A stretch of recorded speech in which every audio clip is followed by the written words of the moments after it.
ஒரு கடற்கரையில் ஒரு தாய் பறவையும் அதன் குட்டிப் பறவையும் வசித்து வந்தது. தாய் பறவை எப்போதும் குட்டி பறவையிடம் பறந்து செல்லும் போதெல்லாம் ஒரு குச்சியை சுமக்கச் சொல்லுமாம். அப்போதெல்லாம் குட்டி பறவை சொல்லுமாம், எல்லா பறவையும் எவ்வளவு சுதந்திரமாக பறக்கிறது, எனக்கு மட்டும் ஏன் இவ்வளவு கட்டுப்பாடுகள் என்றதாம். குட்டி பறவை எவ்வளவுதான் பேசினாலும் தாய் பறவையிடம் விதிவிலக்கே இல்லை. எங்கு சென்றாலும் குச்சியை சுமந்தே சென்றதாம்.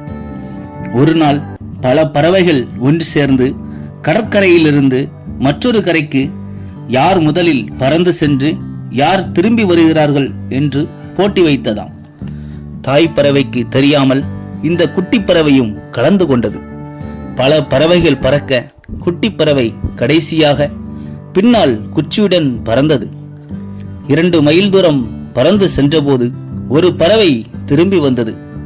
ஏன் என குட்டி பறவை கேட்க, கரையை காணவில்லை, திரும்பிவிட்டேன் என்றது.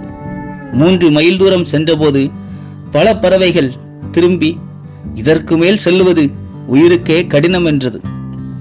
அனைத்தும் திரும்பிவிட்டது. குட்டி பறவையும் சோர்வடைந்த போது தன் வாயில் வைத்திருந்த குச்சி கீழே விழுந்தது. கீழே விழுந்த குச்சி கடலில் மிதக்க குட்டி பறவை அந்த குச்சியின் மேல் சென்று ஓய்வெடுத்தது.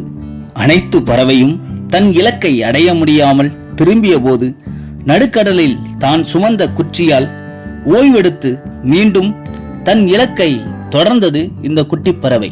இதுபோலத்தான் நாமும் சிறு வயது முதல் நல்லொழுக்கங்களையும் நற்பண்புகளையும் சுமந்து செல்கிறோம். ஒரு காலகட்டத்தில் இதுவும் சுமை என்று பல பேர் உதறி தள்ளிவிடுகிறோம்.